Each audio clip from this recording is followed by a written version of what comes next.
Thanks to you at home for joining us this hour. Have you seen this man? The guy in the middle, holding the turtle. Rick Scott, Republican governor of Florida. Rick Scott reportedly has not shown up at the Florida State Capitol building for 9 days. He reportedly has not been to his own office, the governor's office in Tallahassee, for at least 3 days. Rick Scott does not seem to be missing because of some kind of foul play or hiking the Appalachian Trail or anything like that. Rather, Rick Scott has seemed to be in hiding from this. A whole bunch of mostly young citizens of his state camped out at his office protesting, saying they want to meet with the governor and they want him to call the Florida legislature back into session, into a special legislative session to consider what they are calling the Trayvon Martin Civil Rights Act. With that act, they want lawmakers and Governor Scott to repeal Florida's Stand Your Ground law, the law that says who gets to shoot whom in Florida and under what circumstances. These protesters marched into Rick Scott's office on Tuesday of this week. They announced that they would not leave until they got a meeting with the governor himself. That first night, Tuesday night, about 30 people spent the night in the governor's office. The second night, last night, it went up to about 50 people spending the night in the governor's office. Tonight, Thursday night, we are told it is closer to 70 people rolling out sleeping bags and planning to stay all night. The Capitol Police in Tallahassee have so far said that these protesters are free to stay as long as they do not interrupt official business. So they are staying, and their occupation is getting larger in Rick Scott's office. Rick Scott, meanwhile, has been traveling around the country and traveling around the state, traveling anywhere but his office, with all those people who are there who want to talk to him about that thing that he desperately would like to stop talking about. Today, Rick Scott turned up in Tampa, Florida. And he told people who were traveling with him, told the reporters who were following him, that he would take some questions.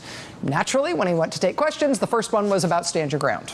Governor Scott said the same thing he has been saying about Stand Your Ground all these many months. He said that everybody should mourn Trayvon Martin's death. He said also that a task force that he commissioned to look into the Stand Your Ground law has already made its ruling. It's already said that the state should keep it, and he agrees. I put together a task force of 19 individuals, bipartisan. They travel the state, they listen to ordinary citizens, they listen to experts, and they concluded that we didn't need to make a change to the law, and I agree with their conclusion. So thank you. Yeah. Governor, thank you, thanks, everybody. will you call a special session, Governor, on civil rights? Will you call a special session, Governor, on civil rights? Governor, why are you in such a hurry to leave? What's the rush, Governor? Just one question, really? As Governor Rick Scott's grand tour of anywhere that is not his office continues, Democrats have begun to call for Governor Rick Scott to please come home. A pair of state lawmakers today challenged the governor to come home to his office to talk to the protesters there, saying Governor Christ would have done that, Governor Bush would have done that. Why can't Governor Scott do that? Those lawmakers also said today that they are supporting the protesters' call for a special legislative session to reconsider that Stand Your Ground law. Quoting one of the lawmakers today, Florida likes to tout being first. Well, we were at the front end of the line to implement this Stand Your Ground law. We should be the first to repeal it. We were at the front to implement it. We should be first to repeal. You know, it is true that Florida was the first state in the country to pass the modern iteration of the Stand Your Ground law. Stand Your Ground, of course, says basically if somebody makes you feel afraid, you can shoot them. You don't have to bother to remove yourself from the situation or anything. If you feel afraid, go ahead and use force. You're good. And Florida passed that law in April 2005. It had been the NRA's top priority that year. Then Florida Governor Jeb Bush signed the bill with an NRA lobbyist standing at his side. You can see that actually here. The lobbyist standing there in the blue jacket, her name is Marion Hammer. She is the NRA's top lobbyist in Florida, and Stand Your Ground was her law. It was the NRA's law. And the NRA was very, very proud of it once Jeb Bush signed it into law. They bragged about how this law they'd gotten passed in Florida was going to be a national model. From press accounts at the time, quote, Wayne LaPierre of the NRA says his group will introduce the bill in every state. We will start with the red states and we will move to the blue states. The NRA wanted to roll this law out everywhere and they prioritized it. So Florida went first, but then in short order, 21 other states had passed some version of this stand your ground law. They started with Florida in 2005 and look how far they got. The NRA had incredible momentum on this. But as they moved along, winning in the states, those states were starting to feel the effect of those laws, of what living under laws like that means for the states. In Florida, where they tried it first, so they had the longest experience with it, the Tampa Bay Times started studying stand your ground cases. They found what they called shocking outcomes. One man killed 2 people who were not armed. He got acquitted. Under stand your ground in Florida, you could be acquitted even if you shot somebody who was lying on the ground. You could also be acquitted for shooting somebody in the back of the head. The Tampa Bay newspaper said it was impossible to know how many stand your ground cases Florida had, but it appears to be several hundred, and of the ones they could track, nearly 70% of the accusers in these cases went free. So that was the lived experience of stand your ground in Florida after the NRA got the first new stand your ground law on the books. Nationwide, it looked like this. This is the number of legally determined justifiable homicides in the country at the start of the NRA's campaign. And here's what happened after the other states piled on. Right? More people can shoot more people in this country with impunity from 2005 on up. But never mind, it was full steam ahead for the NRA and stand your ground. This is what they wanted. Full steam ahead, keep passing those laws until February 26, 2012, when they lost their momentum because a neighborhood watch volunteer shot and killed Trayvon Martin, who had been walking home in the rain, wearing a hoodie and carrying iced tea in a bag of Skittles. There would be no arrest in the case for 6 weeks, even though there was no doubt as to who had pulled the trigger. The shooter said he had acted in self-defense. And of course, self-defense in Florida now is stand your ground. A lot of the country was outraged about this case, outraged about the handling of this case in Florida, outraged that the shooter was not being arrested. He's not being arrested. How can it be that he's not being arrested? We all learned quickly because Florida has this law, this stand your ground law, the lady in the blue jacket, right? And it turns out it's not just Florida. Florida was first, but now basically everybody has this law. Why does everybody all of a sudden have this law? This seems new. Where did this law come from in all these states that not many people had noticed before this marquee case in Florida suddenly shocked everybody with its implications in this case? The law came from something called ALEC. These force for force, stand your ground, defend your castle laws may have been an NRA priority, but the way the NRA pushed them was through the American Legislative Exchange Council, ALEC for short. You can see here the legislative scorecard from ALEC for model legislation. The Castle Doctrine, which is stand your ground, is right there on the ALEC list.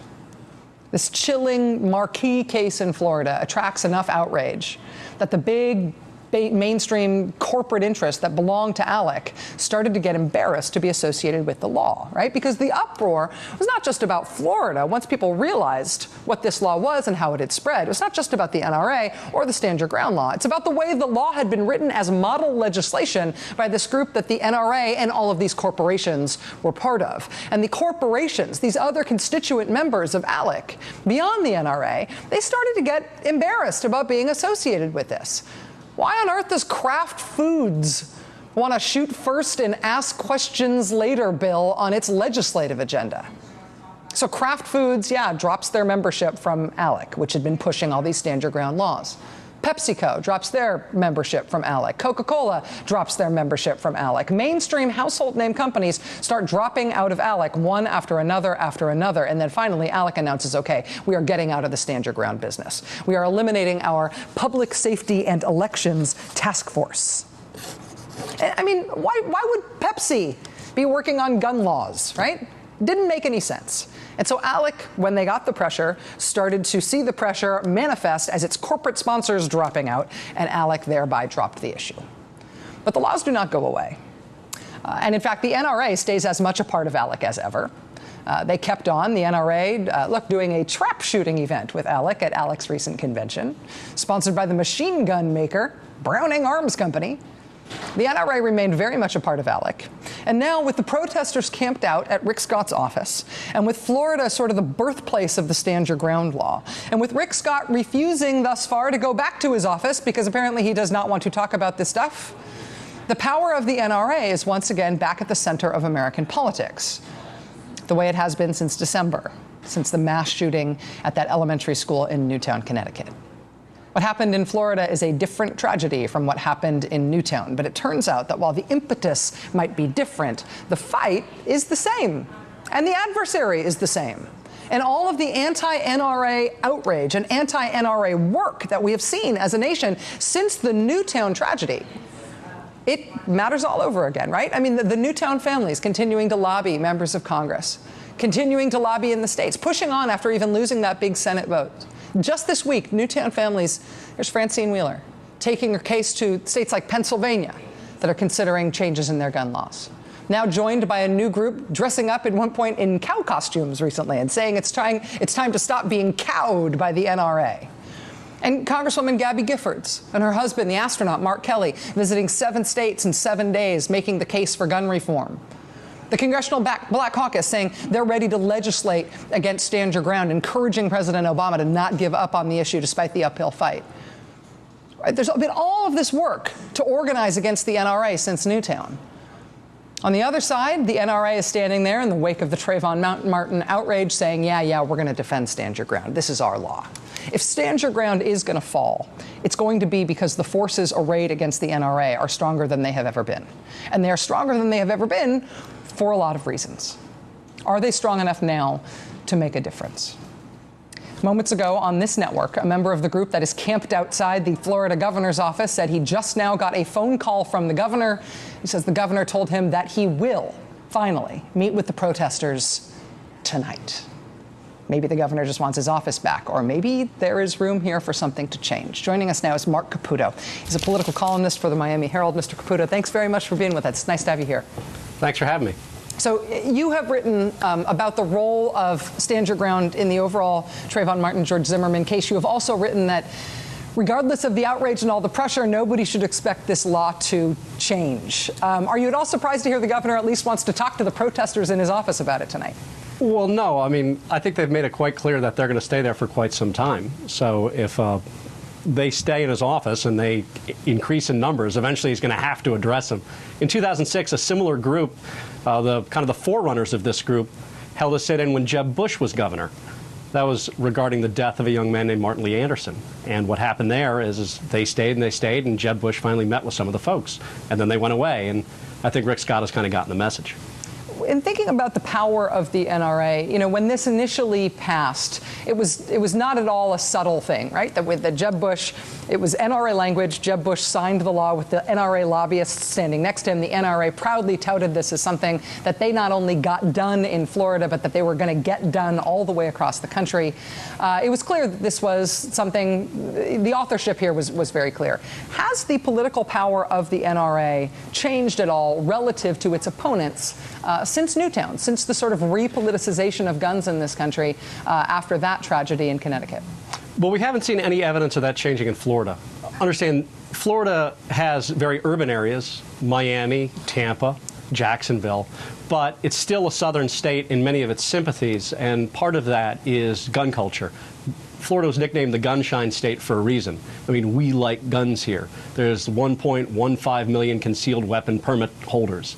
So that's a pretty big constituency. That doesn't mean that common sense gun reform is resisted by all gun owners or potential gun owners.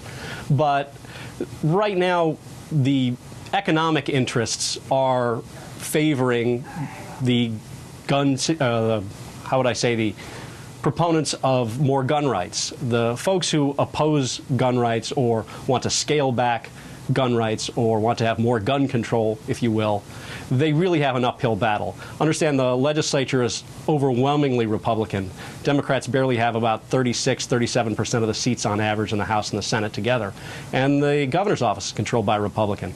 So the first thing is the Democrats have to find a candidate and probably win the governor's office and then slowly chip back and win in the legislature. And even if they do that, there are going to be Democrats who represent rural areas who probably won't want to change because a lot of their constituents favor having fewer gun restrictions. And the last Quinnipiac poll in Florida showed that stand your ground was favored by a majority of Florida voters, and a smaller percentage, obviously, favored repealing it or changing it. Because of the national attention to this case, and because Florida's pioneering stand your ground law ended up being copied and done in a lot of other states, almost 24 other states around the country almost, a lot of people are looking at the George Zimmerman verdict and the Trayvon Martin case in general and hearing very conflicted analysis as to whether or not stand your ground is important, was determinative even, as to what happened in that case. Having watched the case closely, is stand your ground effectively the definition of self-defense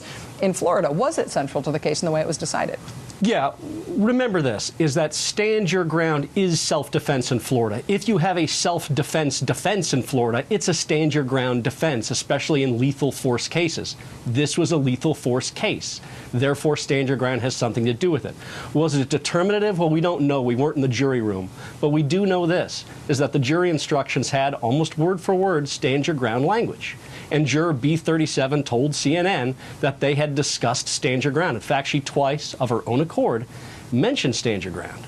So for anyone to say stand your ground had nothing to do with the case, it's strange. It's false. It's like, you know, on my end, it's almost like describing a sphere to a Flat Earth Society person. I just can't understand why they say it has absolutely nothing to do with it. It is an argument of degree, but we don't know the degree, but it had something to do with it. Also understand this about stand your ground, a big change it made. Before it passed in 2005, Florida had what many states had, which was a duty to retreat when you were in a confrontation in public. If you were lawfully in an area and some guy comes up and picks a fight with you, you actually had a duty to retreat before using lethal force. The phrase was you had a duty to retreat, quote, to the wall. Well, they changed that, and they said you had a right to stand your ground and meet force with force anywhere in public, assuming you were lawfully there and you were engaged in lawful activity. So again, stand your ground certainly had something to do with this case. How much? We don't know, but it certainly had something to do with it. Mark Caputo, political columnist for the Miami Herald. Thank you very much for your time tonight, Mark. I'm going to send you a new earpiece as thanks for you being here. Sorry about that. I was smiling too much. I apologize. It's all right. I appreciate you being here, man. Thank you. Thanks.